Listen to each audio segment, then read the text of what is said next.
Take two. Sound. Silence. Sound rolling.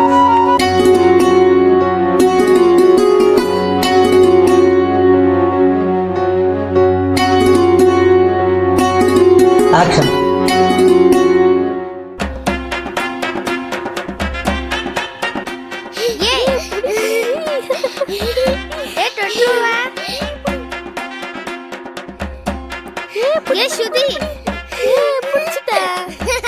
பேராசக்காரி halwa மூஞ்சி அவுட்டுடி. ஏன்டா பேராசக்காரி அல்வா மூஞ்சின்னு சொல்ற? அதுவா, அவ ஏதாவது பெரிய வீடியோ இல்ல ஏதாவது பெரிய கடைன்னு பார்த்தான்னு வச்சுக்கோய, உடனே அவ அடையணும்னு ஆசைப்படுவா. அதுக்கப்புறம் அவ திடீர்னு அழுவா. இப்படிதான் ஒரு நாள் அவர் ஒரு பெரிய வீட்டை பார்த்து ஆசைப்பட்டா.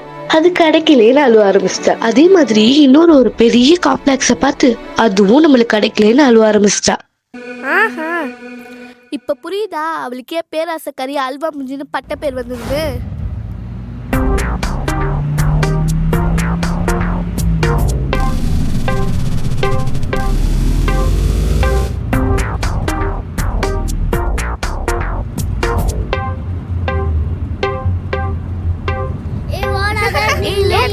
தொட போறடி. ஐயோ, இத பார்த்து பேராசக்காரி அல்வா மூஞ்சி இப்பவும் ஆசைப்படாம இருக்கணுமே. ஆசைப்பட்டுட்டாடி. வாடி எனக்கு காரை போய் தொட்டு பார்த்துட்டு வரலாம். இதோ வரேன்டி. வாடி வாடி போலாம். ராதா பஸ்ட் தொட போறேன். ராதா தொட போறேன். வாடி வாடி போலாம்.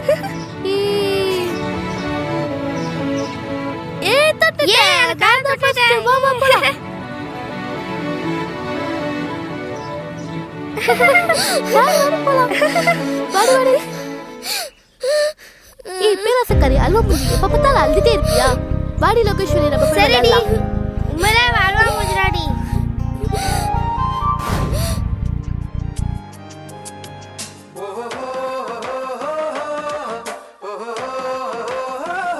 அப்பா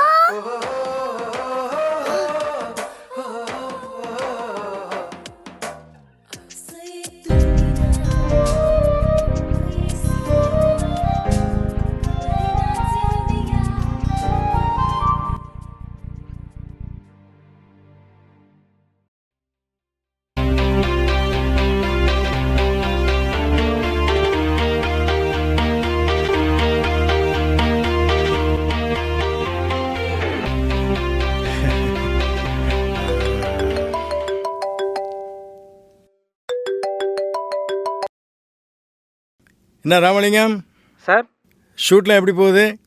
பிளான் பண்ண மாதிரி ரொம்ப நல்லா போயிட்டுருக்கு சார். அப்புறம் சார், இன்றைக்கி எல்லாருக்கும் நான்வெஜ்ஜே போட்டுருங்க, பாவம் கஷ்டப்படுறாங்க. சார் இன்றைக்கி மட்டும் ஜூனியர் ஆர்டிஸ்ட் 500 பேர் வந்திருக்காங்க சார். நான்வெஜ் போட்டால் கட்டுப்படி ஆகும் சார். பரவாயில்ல ராமலிங்கம், என்ன ஆயிரப்போகுது, வயிற்றுக்கு தானே சாப்பிட்றாங்க, சாப்பிட்டு போட்டு விடுங்க. சரிங்க சார், நான்வெஜ்ஜே போட சொல்லிடுறேன். சார் அப்புறம் இன்றைக்கி இன்னும் பணம் வரல, சாயந்தரம் எல்லாருக்கும் பேட்டா கொடுக்கணும்.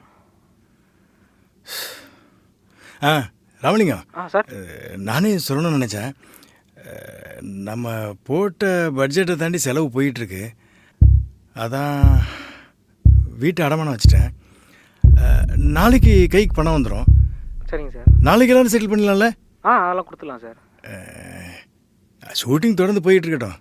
சரிங்க சார். நேற்று வரைக்கும் எல்லாருக்கும் செட்டில் ஆயிடுச்சுல? அதெல்லாம் கொடுத்தாச்சு சார். அண்ணா இன்னைக்கு பேட்டா வராதுண்ணே, இன்னைக்கு பேட்டா சேர்த்து நாளைக்கு கொடுத்துடலாம். ப்ரொடியூசர் இப்போ தான் சொன்னார். என்னது, நாளைக்கு தான் பேட்டா வருமா? மொத்த பணம் இல்லைன்னா இவனெல்லாம் எவன்டா படம் எடுக்க வர சொன்னது?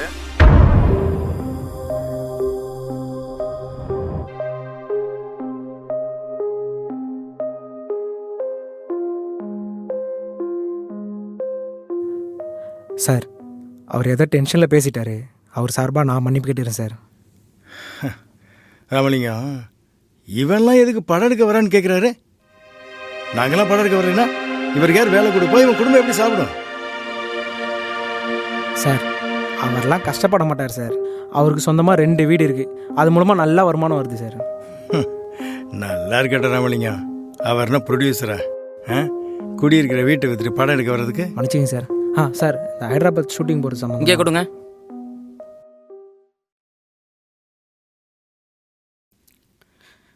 ராமலிங்கம் சார். சாங் தானே போகிறோம்? ஆமாம் சார். ஹீரோ ஹீரோயின் மட்டும்தானே? ஆமாம் சார். அவங்க பர்சனல் மேக்கப் மேன் காஸ்டியூமர்லாம் இருக்காங்கல்ல, அப்புறம் எது கம்பெனி ஆட்களை இன்க்ளூட் பண்ணி வச்சுருக்கீங்க?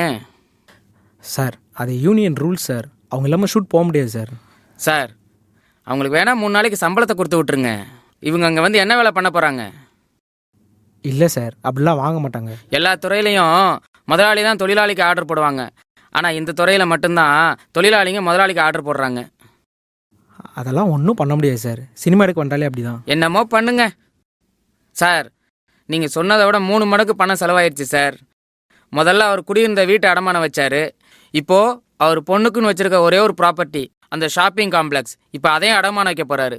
கொஞ்சம் பார்த்து பண்ணுங்க சார். சார் நீங்கள் போட்ட பணத்தை விட 10 மடங்கு பணம் சம்பாதிக்கலன்னா நான் எழுதி தரேன். நான் இந்த இண்டஸ்ட்ரியை விட்டே வெளியே போயிடுறேன். செலவாகிறத பற்றி கவலைப்படாதீங்க சார். தைரியமாக செலவு பண்ணுங்க சார். அப்புறம் சார், ஏன் சார் உங்கள் ஹீரோக்கு மார்க்கெட்டே இல்லை, வியாபாரமும் இல்லை, அவரை வச்சு ஏன் சார் ரிஸ்க் எடுத்தீங்க? சார் குடியிருக்கிற வீடு, வருமானம் தர காம்ப்ளெக்ஸு எல்லாத்தையும் அடமானம் வச்சு படத்தை எடுத்து முடிச்சிருக்கேன் சார். நீங்க ஒன்றும் கவலைப்படாதீங்க சார். சொந்தமாக ரிலீஸ் பண்ணிடுவோம். படத்தை இவ்வளோ நல்லா எடுத்து வச்சிருக்கீங்க. ஏன் இன்னொருத்தரை சம்பாதிக்க விடுறீங்க? நீங்களே சம்பாதிங்க சார். எனக்கு தேட்டர் ஓனரு, மேனேஜரு யாரையுமே தெரியாது சார். சார் அதுக்கு தானே சார் நான் இருக்கேன். 200லேருந்து 300 தேட்டர் கான்டாக்ட் நம்ம கிட்டே இருக்குது சார்.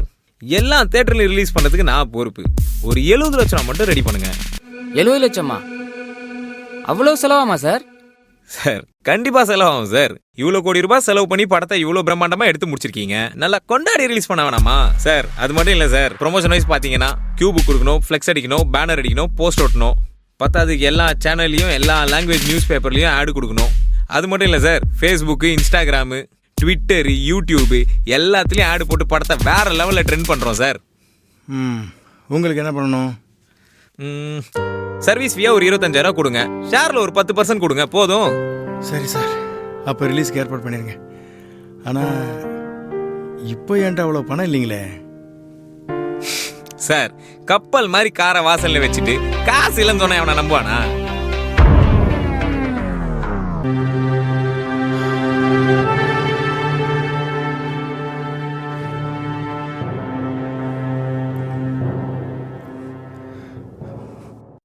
என்ன சார் இது? 200-300 தேட்டர் கிடைக்கும். நீங்கள் 15 தேட்டரில் தான் ரிலீஸ் ஆயிருக்கு சார். உங்கள் ஹீரோக்கு யாரும் தேட்டர் தரமாட்டுறாங்க சார். இந்த 15 தேட்டரும் என் இன்ஃப்ளூயன்ஸில் கிடச்சிது. அப்புறம் எப்படி சார் 70 லட்சம் செலவாச்சு கணக்கு காட்டுறீங்க? சார் ஃபோட்டோ கார்டு அடிச்சிருக்கேன், பேனர் அடிச்சிருக்கேன், ஃப்ளெக்ஸ் அடிச்சிருக்கேன். இதெல்லாம் எல்லா ஊருக்கும் அனுப்பி வச்சிருக்கேன். எல்லா டிவி சேனல்ஸ்லையும் பேப்பர்லையும் ஆடு கொடுத்துருக்கேன். சோஷியல் மீடியா ப்ரொமோஷன் பண்ணியிருக்கேன். நான் என்னமோ திருட்ட மாதிரி பேசுகிறீங்க சார். அப்புறம் இந்த சர்வீஸ் சார்ஜ் சொல்லியிருந்தேன், அது இன்னும் வந்து சேரல.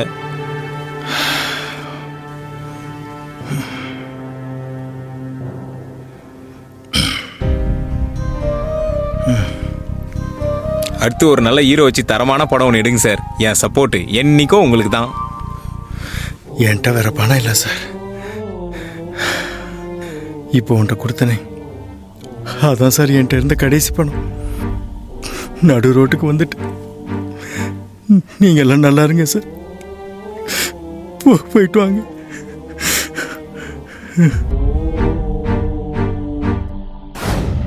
சார், யார் மூலம் படம் ரிலீஸ் பண்ணீங்கன்னு கேள்விப்பட்டேன்.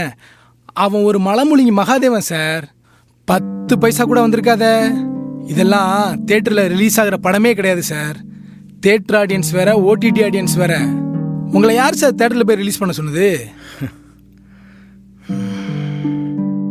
சார், நம்ம படத்தை ஓடிடியில் நானே ரிலீஸ் பண்ணி தரேன் சார். எவ்வளோக்கு சார் விற்கலாம்? ஷேர் தான் சார். 70% உங்களுக்கு, 30% அவங்களுக்கு சார். தோராயமா எவ்வளோ சார் கிடைக்கும்? சார் தோராயமாலாம் இல்லை, பார்க்க காசு சார். ஒரு 20,000 மட்டும் ப்ராசஸிங் ஃபீஸ் கட்டுங்க. அதுக்கப்புறம் எவ்வளோ லாபம் வந்தாலும் அது உங்களுக்கு தான் சார். அப்படியே நமக்கு முதல்ல ஏதாவது பார்த்து பண்ணி விட்ருங்க சார். ஏற்பாடு பண்ணுறேன் சார்.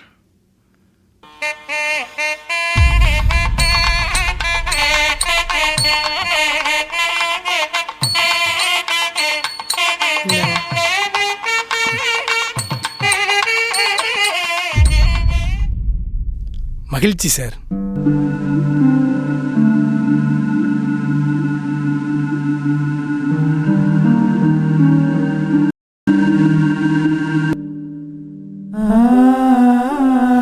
ஏங்க இவங்க யாரு கேட்டுங்க நம்ம படத்தை கேபிள் டிவில போடுறாங்க? சுதா, ஒருத்தன் திருடினா எல்லாரும் போய் கேட்கலாம். ஆனால் ஒருத்தன்ட்ட எல்லாரும் திருடினா யார்கிட்ட போய் கேட்கறது? தமிழ்நாட்டில் 1300 கேபிள் சேனல் இருக்கு. ஒரு சேனலுக்கு 1000 ரூபான்னு கணக்கு வச்சாலும் 13 லட்சம் ரூபா வந்துடும். ஆனால் யார்கிட்ட போய் கேட்கறது? சினிமாவில் யாரா வேணாலும் வரலாம். ஆனால் ஒரு ப்ரொடியூசராக மட்டும் வந்துடக்கூடாதுமா.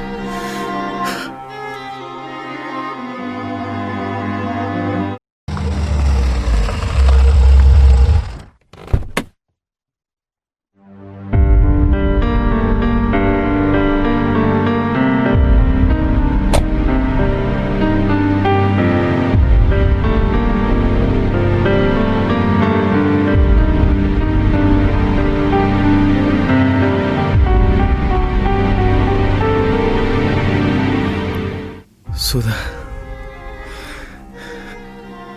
இப்படி எல்லாத்தையும் இழந்துட்டு வந்து நிக்கிறேன்னு உனக்கு என் மேல கோபங்கிறத இல்லையா? இவ்வளவு அன்பா நீங்க என் கூட இருக்கும்போது எனக்கு வேற என்னங்க வேணும்?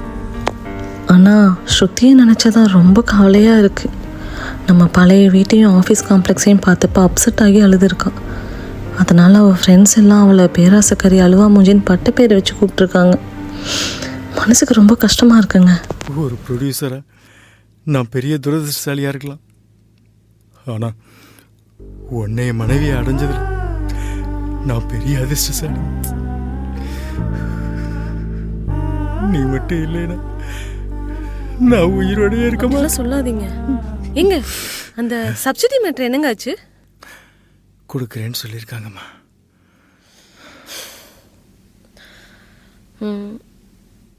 ஏங்க வீட்டில் சமைக்க எதுவும் இல்லை. நம்ம கவுன்சிலில் 5 கிலோ அரிசி தராங்களாம். கொஞ்சம் வாங்கிட்டு வந்துடுறீங்களா?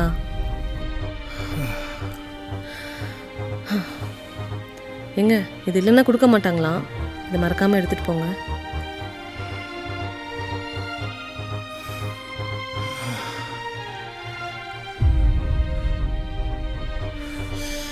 ஏங்க கவுன்சில் போறீங்க, ஷூ பாலிஷ் போட்டு வச்சிருக்கேன், போட்டு போங்க.